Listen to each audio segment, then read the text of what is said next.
Dans la définition du croyant, celui qui croit sans douter en Dieu et en son messager. Celui qui n'a pas cru en la prédestination, lui, il n'a pas cru en Dieu sans douter. C'est-à-dire qu'il ne croit pas que Dieu est le créateur, que Dieu nous en préserve. Donc, qu'est-ce qu'il a dit, l'imam al-Tahawi, qui était un des plus grands savants du salaf? Abu Ja'far Waraq al-Tahawi. وأصل القدر سر الله تعالى في خلقه لم يطلع على ذلك ملك مقرب ولا نبي مرسل. Il a dit, et la base de la prédestination, c'est que c'est le secret de Allah Azza wa Jal dans sa création. Et il n'a fait connaître ce secret ni à aucun ange proche qui est agréé par Allah Azza wa Jal des hauts degrés, ni à un prophète qui a été envoyé. Donc comme il l'a dit, l'imam Ali ibn Abi Talib, le compagnon du prophète, c'est le secret de Dieu, alors ne te fatigue pas à aller percer ce secret-là. Parce que comme il a dit le grand savant le Tahawi, il a dit, Dieu l'a fait savoir ce secret à aucun ange des hauts degrés, ni à aucun prophète envoyé. Donc quand la personne elle a insisté auprès de l'imam Ali il a dit, Fawa amrun bayna amrayn, c'est une chose entre deux choses. On n'est ni contraint de manière absolue, ni on est, comme ils disent les Jabriya, c'était une secte dans le passé qui prétendait que l'être humain est comme une plume dans le vent, ou comme l'eau qui coule. Soi-disant, on fait tout comme des zombies, soi-disant, comme des somnambules. On fait tout sans avoir de volonté. Ça, c'est pas l'islam, ceux qui croient ça, il n'est pas musulman. Et on n'est ni des gens qui ont une volonté qui prime sur tout. Comme dit l'imam al-Tahawi, qui est un grand savant du salaf et qui a résumé la croyance de l'islam, et au début de son livre, Hada Vikru Bayani Aqidati Ahlis-Sunnati wal Jama'a, ceci est l'exposé de la croyance de Ahlus-Sunnah wal Jama'a. Donc il y en a une demande quel livre consulter pour savoir la croyance de l'islam, Ahlus-Sunnah wal Jama'a, tu consultes le livre d'Abu Ja'far al-Tahawi, qu'on appelle Aqida al-Tahawiyya. D'accord, dedans il parle de bien sûr avec un enseignant, et bon si vraiment tu veux lire, lis ce livre. Et bien sûr, ce livre demande aussi des explications parce que c'est un livre qui est des savants du salaf, qui a un très haut niveau en langue arabe. Qu'est-ce qu'il a dit à Tahawi? Ghalabat mashi'atullahi al-mashi'ati kullaha. Et il a dit que la volonté de Allah Ta'ala, ghalabat mashi'atuhu al-mashi'ati kullaha, que la volonté de Allah, elle a pris le dessus sur l'ensemble des volontés des gens. C'est-à-dire que la volonté de Allah prime sur la volonté des créatures. Comme Dieu l'a dit, wa ma tasha'una illa an yasha Allah rabbul alamin. La dernière ayah de Takwir, ayah numéro 29. Vous ne voulez que si Dieu le veut, lui, le Seigneur des mondes. C'est marqué dans le Coran. Donc, si tu comprends pas des choses, reviens aux ayats clairs dans le Coran. Dieu l'a dit, minhu ayatum muhkamatun hunna ummul kitab wa ukharu mutashabihat. Et Dieu l'a dit que dans le Coran, il y a deux types de ayats. Huwa alladhi anzala alayka al-kitab. Dieu est celui qui a fait descendre sur toi, Mohammed, le livre. Minhu ayatum muhkamatun hunna ummul kitab. Dans les ayats du Coran, il y a des versets qui sont explicites, sont la mère du livre, la référence du livre, auquel on ramène les ayats qui sont pas clairs pour les gens. Wa ukharu mutashabihat. Et d'autres ayats, elles sont équivoques, leur sens n'est pas clair, ça demande des explications. Et Dieu après il a dit, subhanahu wa ta'ala, فَأَمَّا الَّذِينَ فِي قُلُوبِهِمْ زَيْغٌ فَيَتَّبِعُونَ مَا تَشَابَهَ مِنْهُ.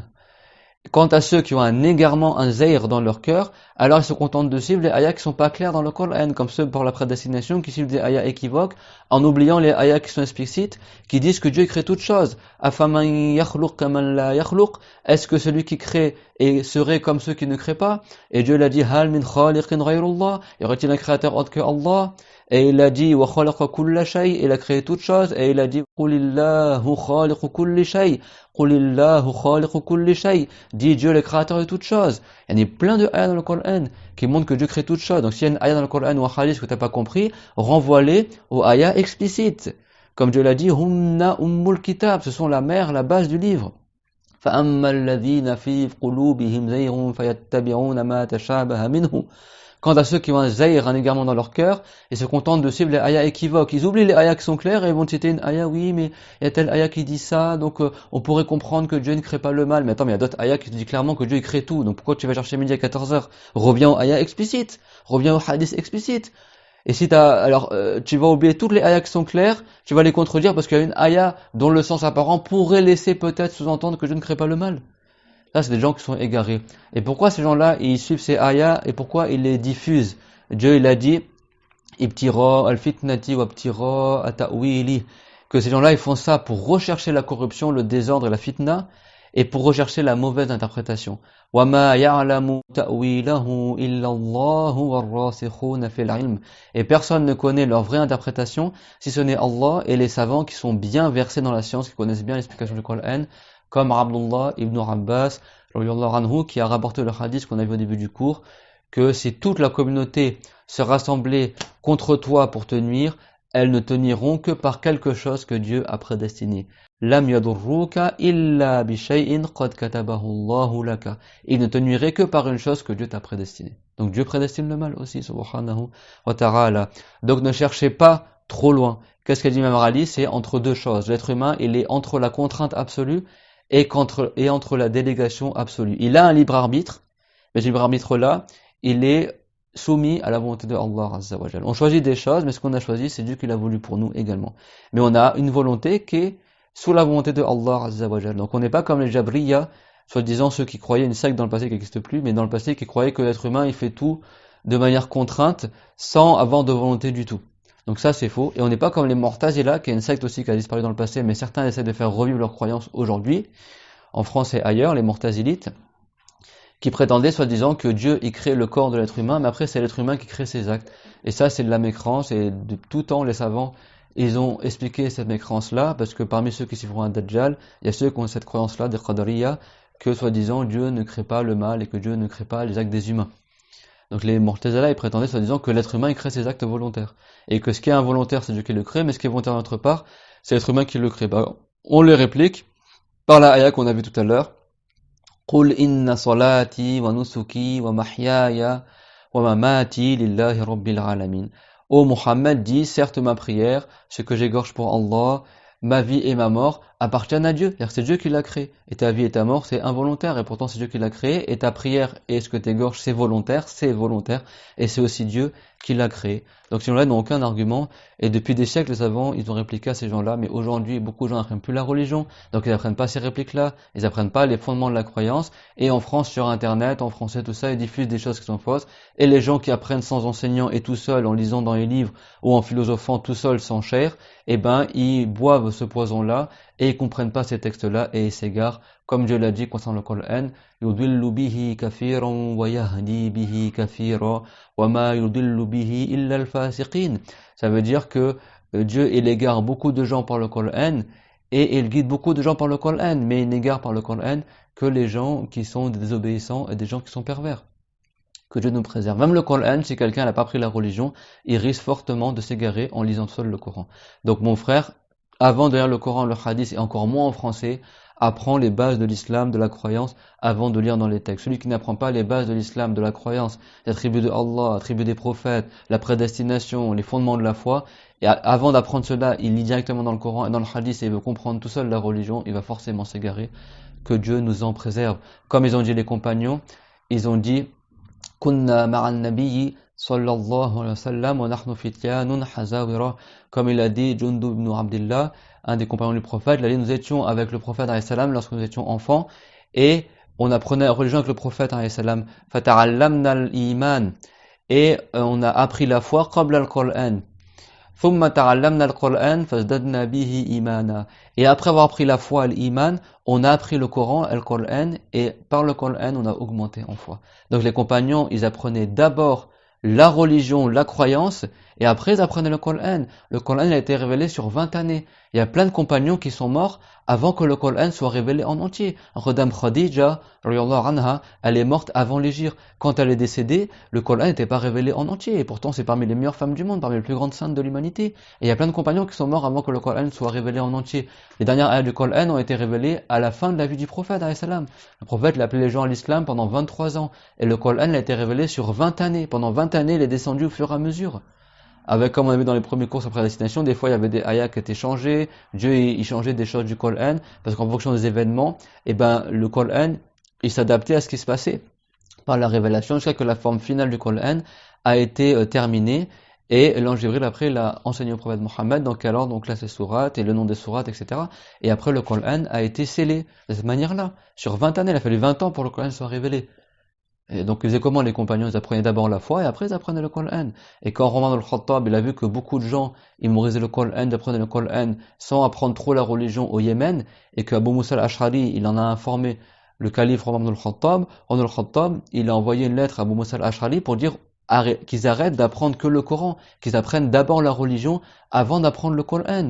Pourquoi? Parce que les compagnons ils disaient Nahnu qawmun أوتينا الإيمان قبل القرآن أما أنتم فأوتيتم القرآن قبل الإيمان. Les compagnons disaient, nous on est un peuple qui avons d'abord reçu la foi, on a d'abord appris la croyance musulmane et après on a reçu le Coran, alors que vous les musulmans qui sont venus après vous, ou vous les gens du Yémen, vous avez d'abord reçu le Coran, on vous a envoyé le Coran chez vous, mais avant d'avoir appris la foi. C'est-à-dire qu'il faut d'abord apprendre la croyance musulmane avant de s'adonner à apprendre l'explication du Coran ou à mémoriser que le Coran.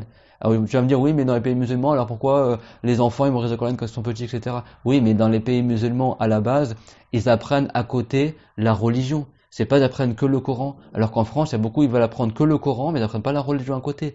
Dans les pays musulmans, tu vas au bled, dans les villages, je parle pas maintenant dans les gens qui apprennent plus la religion, mais déjà dans les villages reculés, au bled, dans certains endroits, ils apprennent encore bien la religion. Ils ont des petits livres où dedans c'est marqué les pieds de la foi, attributs de Allah, attributs des prophètes, la base de l'islam, les anges, la croyance aux anges, la croyance à la prédestination, la croyance aux livres révélés. C'est quoi les livres révélés? Les 4 livres révélés les plus connus, c'est le Az-Zabour, le Tawrat, l'Injil, le Coran, les psaumes du prophète David, l'évangile, la Torah, le Coran. C'est ça dans les livres que les enfants ils apprennent, en plus du Coran. Ils n'apprennent pas que le Coran. Subhanallah. وأصل القدر سر الله تعالى في خلقه لم يطلع على ذلك ملك مقرب ولا نبي مرسل. Donc At-Tahawi il a repris également ce qui est marqué dans les textes qu'a rapporté des compagnons. Il a dit la base, le fondement de la prédestination, c'est le secret de Allah. Il ne l'a fait savoir à personne de sa création, ni les anges des hauts degrés et ni les prophètes envoyés.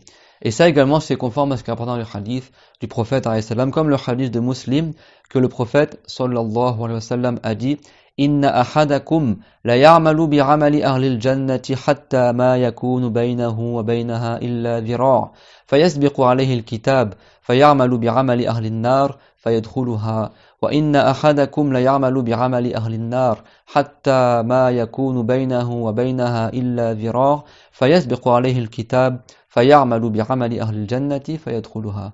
Ça veut dire, et certes parmi vous il y a des gens qui vont œuvrer les œuvres des gens du paradis au point qu'il sera à simplement une seule coudée du paradis, c'est-à-dire qu'il est proche d'entrer au paradis tellement il fait des bonnes œuvres, mais ce que Dieu a prédestiné prend le dessus, c'est-à-dire que Dieu l'avait pas prédestiné que ce soit parmi les gens du paradis, et donc après cette personne-là il fait les œuvres des gens de l'enfer et il finit par entrer en enfer.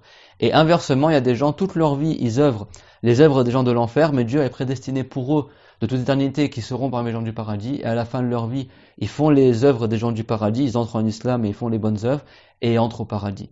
Donc ça prouve quoi? Ça prouve bien par la parole du prophète alayhi salam que c'est Dieu qui prédestine la mort sur la foi et la mort sur la mécrance. Donc c'est Dieu qui crée la foi et c'est Dieu qui crée la mécrance, parce que tout ça est prédestiné. Comme le prophète l'a dit, innamal a'malu bil khawatim, que les œuvres ne sont que par leur fin. C'est possible que quelqu'un soit musulman toute sa vie et avant de mourir il apostasie, il insulte Dieu par exemple, il se rebelle contre Allah azza wa jal par exemple, et il quitte l'islam, que Dieu nous en préserve.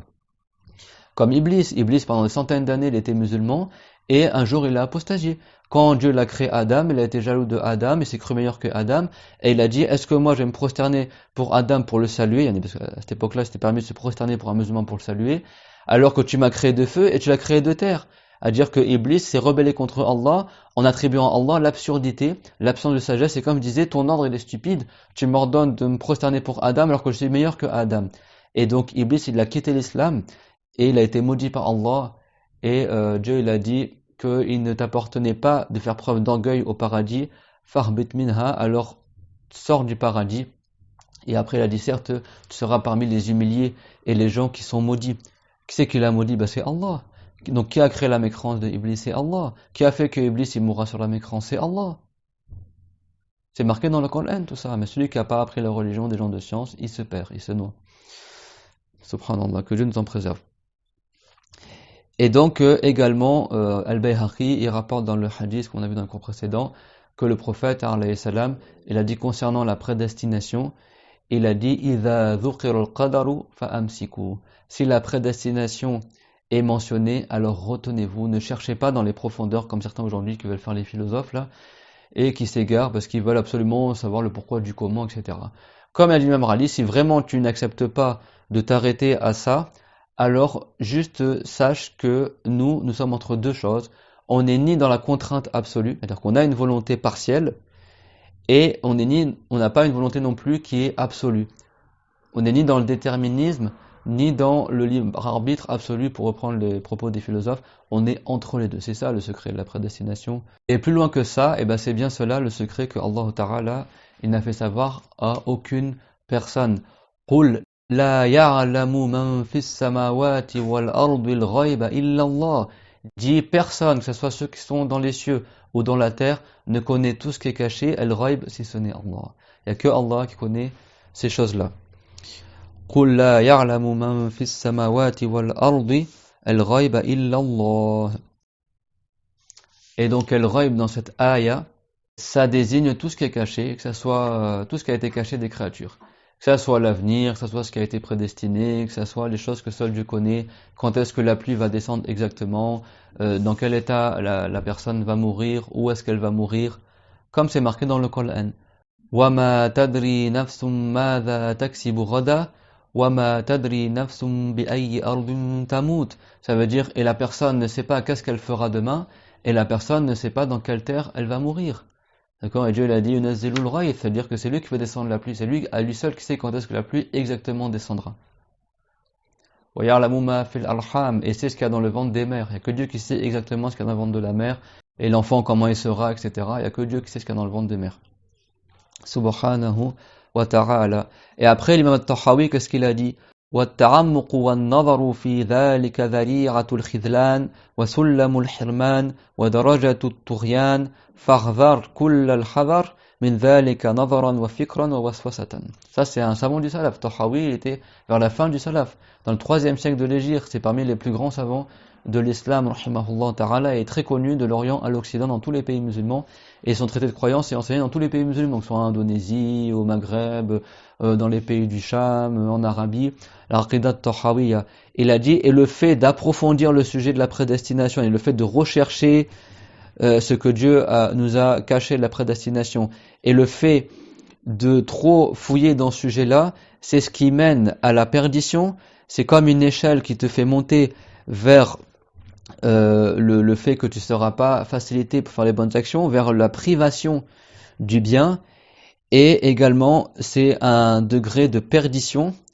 Alors il a dit fal hadar, kul al hadar, alors que tu te méfies de la manière que tu peux de cela, que ça soit au niveau de ta réflexion, nadaran, wa fikran, de ta méditation, wa waswasatan, et des waswas qui te parviennent. D'accord? S'il y a des waswas qui te viennent, tu fais comme le prophète nous enseignait, tu dis amantu billahi wa bi rusuli, et après tu postillonnes 3 fois sur ta gauche, que souvent le shaitan il vient de la gauche, 3 fois comme ça. Tu dis amantu billahi wa bi rusuli, ça veut dire j'ai foi en Dieu et en ce messager, et tu penses à autre chose. Wal yantahi, le prophète l'a dit, et tu penses à autre chose. Arrêtez de chercher trop loin là, de faire les philosophes, chercher dans ce que Dieu l'a caché. Il y a personne qui connaît le ghaib, ce n'est Allah Azza wa Jal. قُلْ لَا يَعْلَمُ مَنْ فِي السَّمَاوَاتِ وَالْأَرْضِ الْغَيْبَ إِلَّا اللَّهُ. Dit personne parmi les gens des cieux et de la terre ne connaît tout ce qui est caché, ce n'est Allah Azza wa Jal. Sirullahi fala takallaf. C'est le secret de Dieu, alors ne te fatigue pas. Et après At-Tahawi, il a dit فَإِنَّ اللَّهَ تَعَالَى طَوَى عِلْمَ الْقَدَرِ عَنْ أَنَامِهِ وَنَهَاهُمْ عَنْ مَرَامِهِ. Et certes Allah tabaraka wa ta'ala a enveloppé, a caché la science de la prédestination de sa création, et il a fait que cette science-là n'est pas accessible pour sa création, et il a interdit à ses créatures de rechercher ce que Dieu il a caché. Comment il l'a interdit? Comme dans Surat Al-Anbiya. Ayah 23, Dieu l'a dit, La yus'alu amma yaf'alu wa hum yus'alun. Dieu n'est pas interrogé sur ce qu'il fait, sur ce qu'il prédestine, mais c'est nous qui serons interrogés sur ce qu'on fait. Et donc là, il y a une chose très importante, c'est que l'acte de Allah n'est pas comme l'acte des créatures.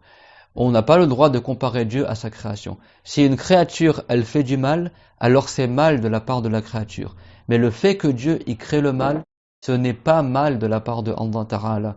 Parce que le fait que Dieu y crée le mal, c'est une perfection pour Dieu. Parce que le fait que Dieu est tout puissant à créer le bien et le mal, le beau et le laid, le doux et l'amer, une chose sans contraire, ça prouve que Dieu est parfait et qu'il a la toute-puissance. Donc le fait que Dieu ait créé le mal, c'est un signe de sa toute-puissance, tout comme le fait que Dieu ait créé le bien, c'est un signe de sa toute-puissance. Le fait que Dieu ait créé la foi, c'est un signe de sa toute-puissance. Le fait que Dieu ait créé la désobéissance, les péchés et la mécrance, c'est un signe de la toute-puissance de Allah. Donc c'est pas parce que nous, si on fait du mal, c'est mal de notre part, qu'on va dire le fait que Dieu ait créé le mal, ça serait mal de la part de Allah. Non. Toute chose est créée par Allah, que ce soit du bien et du mal. Sauf que le bien, Dieu, il l'a créé et il nous a ordonné de le faire, alors que le mal, Dieu, il l'a créé, mais il ne l'agrée pas et il nous a défendu de le faire. Inna Allah ya'muru bil adli wal ihsani wa ita'i dhil qurba wa yanha 'anil fahsha'i wal munkari wal baghi ya'idhukum la'allakum tadhakkarun. Certes, Dieu, il ordonne la bienfaisance, l'équité, al-adl, al-ihsan, wa ita'i dhil qurba, et le maintien des relations entre les proches parents, wa yanha 'anil fahsha'i wal munkari wal baghi, et il interdit l'outrance, les grands péchés comme la fornication, et al-munkar, qui est le péché, le haram. Le munkar, quand il n'est pas précisé de quoi il s'agit, ça veut dire le péché. Ce qui est blâmable, veut dire le péché ici. Al-munkar, le péché, ou al-baghi, l'injustice. Ya'idhukum la'allakum tadhakkarun. Dieu vous exhorte, puissiez-vous méditer. Ça veut dire que Dieu crée les deux, mais il nous ordonne de faire le bien et il nous interdit de faire le mal. Mais tout ça, il y a une différence entre la volonté de Allah et l'agrément de Allah et l'ordre de Allah. C'est possible que Dieu y veuille une chose, mais il ne nous l'ait pas ordonné de la faire. Dieu, il a voulu que la mécréance ait lieu, comme elle est dans le Coran, mais il ne nous a pas ordonné de faire la mécréance, il nous a interdit de faire la mécréance. Et c'est possible que Dieu ordonne de faire quelque chose, et que cette chose-là, il n'a pas voulu qu'elle ait lieu. N'est-ce pas que Dieu l'a ordonné au prophète Ibrahim, alayhi salam, d'égorger son fils, et pourtant quand Ibrahim a essayé d'égorger son fils, le couteau, il n'a pas coupé. Ça prouve bien que Dieu il l'a ordonné, mais il n'a pas voulu que ça ait lieu. Donc il ne faut pas confondre l'ordre de Allah et la volonté de Allah, et la prédestination de Allah et l'agrément de Dieu. Dieu, il veut des choses qu'il n'agrée pas. Et il y a des choses que Dieu, il agrée et qu'il n'a pas voulu qu'elles soient. Et il y a des choses que Dieu, il a voulu et qu'il n'a pas ordonné qu'elles soient. Et il y a des choses que Dieu, il a ordonné de faire, mais il a voulu qu'elles ne soient pas. N'est-ce pas que Dieu, il a ordonné à tout le monde d'être croyant? وَمَا خَلَقْتُ الْجِنَّ وَالْإِنسَ إِلَّا لِيَعْبُدُونَ. Dieu l'a dit, je n'ai créé les djinns et les humains que pour leur ordonner de m'adorer. Et pourtant, il n'a pas voulu que tous les humains et tous les djinns l'adorent. Donc Dieu l'a ordonné qu'on l'adore, mais il n'a pas voulu que la plupart l'adorent. Donc il y a une différence entre l'ordre de Allah et la volonté de Allah. Comme Dieu l'a dit, وَلَكِنْ حَقَّ الْقَوْلُ مِنِّي. Mais cependant, c'est pareil, cette parole-là, حَقَّ الْقَوْلُ مِنِّي. Ça veut dire quoi? Ma parole est véridique, c'est-à-dire que c'est obligatoire que ma parole, selon la raison, elle soit conforme à ce que j'ai voulu. Dieu ne va pas dire le contraire de ce qu'il a voulu. لَأَمْلَأَنَّ جَهَنَّمَ مِنَ الْجِنَّةِ وَالنَّاسِ أَجْمَعِينَ. Et Dieu, qu'est-ce qu'il a dit? Il a dit, je vais certes remplir l'enfer par la plupart des humains et des djinns. Donc sa parole, elle est conforme à ce que Dieu a voulu. C'est-à-dire que Dieu a voulu remplir l'enfer par la plupart des djinns et des humains. Et pourtant, Dieu leur a ordonné de croire, mais il a voulu qu'ils ne croient pas. Donc il y a une différence entre l'ordre et la volonté de Allah. C'est qu'après, vous avez vu, il se mélange tous les pinceaux. Il tombe dans l'égarement, subhanallah. Apprenez la religion des gens de science. C'est des sujets très subtils qu'il faut apprendre. Il y a une différence entre ce qu'on appelle Amrullah, l'ordre de Allah, ce qu'on appelle Mashi'atullah, la volonté de Dieu, et ce qu'on appelle Ridallah, l'agrément de Allah. C'est possible que Dieu leur donne quelque chose, mais il n'a pas voulu qu'elle ait lieu. Quand Dieu nous a ordonné d'avoir la foi, mais il n'a pas voulu que la plupart des humains et des djinns aient la foi. Et Dieu, des fois, il leur donne quelque chose, et il a voulu qu'il ait lieu. Et des fois, il leur donne quelque chose, et il a voulu qu'il n'ait pas lieu. Et des fois, Dieu, il n'a pas ordonné une chose, mais il a voulu qu'elle ait lieu. Dieu n'a pas ordonné la mécréance, et pourtant il a voulu que les gens y soient dans la mécréance. Dieu n'a pas voulu que tous les gens y soient croyants. Dieu n'a pas ordonné que la personne soit mal guidée. Dieu l'a ordonné que la personne elle suit la bonne guidance. Et pourtant Dieu l'a dit, et si nous avions voulu, nous aurions fait que chaque personne ait la bonne guidance. C'est-à-dire que Dieu il a ordonné qu'on suive la bonne guidance, mais il n'a pas voulu que tout le monde suive la bonne guidance. Donc il y a une différence entre l'ordre et la volonté. C'est deux choses différentes. Et quand Dieu il crée le mal, c'est pas comme nous quand on fait le mal. Nous, si on fait du mal, comme on a désobéi par cela à Allah, donc c'est mal de notre part. Parce qu'on a désobéi à Allah, parce qu'on agit dans ce que Dieu n'agrée pas. Dieu, il nous a pas créé à la base pour qu'on fasse le mal, il nous a créé pour qu'on lui obéisse, il nous a créé pour qu'on l'adore. Mais il n'a pas voulu que tout le monde lui obéisse et il n'a pas voulu que tout le monde l'adore. C'est deux choses différentes. Dieu nous a ordonné de l'adorer, mais il n'a pas voulu que tout le monde l'adore. L'ordre est différent de la volonté. Donc si nous on fait du mal, on aura désobéi à Allah, on aura été injuste en cela. C'est pour ça que c'est mal de notre part. Mais le fait que Dieu ait créé le mal, Dieu il n'obéit à personne. Dieu n'a de compte à rendre à personne. La yus'alu amma yaf'alu wa hum yus'alun. Donc si Dieu ait créé le mal, il ne fait qu'agir dans ce qui lui appartient. Et s'il crée le bien, il ne fait qu'agir dans ce qui lui appartient. Donc Dieu n'est pas injuste dans le fait qu'il crée le mal, parce qu'il n'aura pas désobéi à quelqu'un en cela. Il n'aura pas agi dans ce qui lui appartient pas. Comme Dieu l'a dit, وَلِلَّهِ مُلْكُ السَّمَاوَاتِ وَالْأَرْضِ. À Dieu appartient tout ce qu'il y a dans les cieux et dans la terre. Donc Dieu il fait ce qu'il veut. Donc c'est pour ça que le fait que Dieu ait créé le mal, ce n'est pas mal de la part de Allah Azza wa Jalla. Il y a des gens, ils veulent dire non, Dieu il est parfait. Donc si Dieu ait créé le mal, je veux dire qu'il serait mal. Et on n'a pas le droit de dire ça. Dieu il est parfait, oui. Mais le fait qu'il crée le mal, ça c'est une preuve de sa toute puissance. Donc c'est pas contraire à la perfection de Allah Azza wa Jalla. Alors le fait que nous on fasse le mal, ça prouve qu'on n'est pas parfait et ça prouve qu'on est injuste. C'est pour ça que les esclaves, eux, seront interrogés, et ce n'est pas Allah qui sera interrogé. فَلَا تَضْرِبُوا لِلَّهِ الْأَمْثَالِ. C'est ça même la base de l'islam, de ne pas comparer Dieu à ses créatures. Ceux qui ne comprennent pas la religion et qui s'égarent, c'est parce qu'ils n'ont pas compris que Allah est différent de ses créatures. Que le créateur, il n'est pas comme ses créatures. On ne compare pas, on ne fait pas d'analogie entre nous et Dieu. Nous, oui, si on fait du mal, c'est mal. Mais Dieu, s'il crée le mal, ce n'est pas mal de sa part. C'est une perfection de sa part. Parce que ça prouve qu'il est tout puissant, Azza wa Jal, et il est juste. Subhanahu wa ta'ala, et il fait ce qu'il veut avec ces créatures, comme At-Tahawi, il a dit également dans son traité, Kama qala ta'ala fi kitabihi, ça c'est dans le matin d'At-Tahawi, dans la Rida Tahawiyya, tout comme Dieu a dit dans son livre, La yus'alu amma yaf'alu wa hum yus'alun, Dieu n'est pas interrogé sur ce qu'il fait, mais les gens seront interrogés. Faman sa'ala lima fa'ala faqad radda hukm al-kitab, wa man radda hukm al-kitab kana min al-kafirin. Et donc celui qui demande pourquoi Dieu l'a fait cela et se rebelle contre la prédiction de Allah, qu'est-ce qu'a dit Imam Tahawi? Alors il aura certes rejeté le jugement du livre, et celui qui rejette le jugement du livre du Coran, alors il sera parmi les mécréants. Il n'est pas musulman. C'est-à-dire qu'il doit retourner en islam en disant des actions de foi. Ça c'est la Rida Tahawiyya, ça ce livre-là, il a plus de 1000 ans. Il a plus de 1000 ans ce livre. Donc quand je vous dis que ce qu'on enseigne se conforme à ce qu'enseignent les savants du salaf, revenez au vrai livre de religion. Au lieu de tapoter sur internet, de se balader, de surfer sur des sites, de prendre la religion directement sur du Coran, du Hadith, sans avoir appris auparavant la foi, ni les livres des savants qui t'expliquent la foi. Que Dieu nous préserve de l'égarement. Amin. Ya Rabbal Alamin. Et on s'arrête là pour ce cours, Inch'Allah Ta'ala, et on continuera la suite prochainement, Inch'Allah Ta'ala.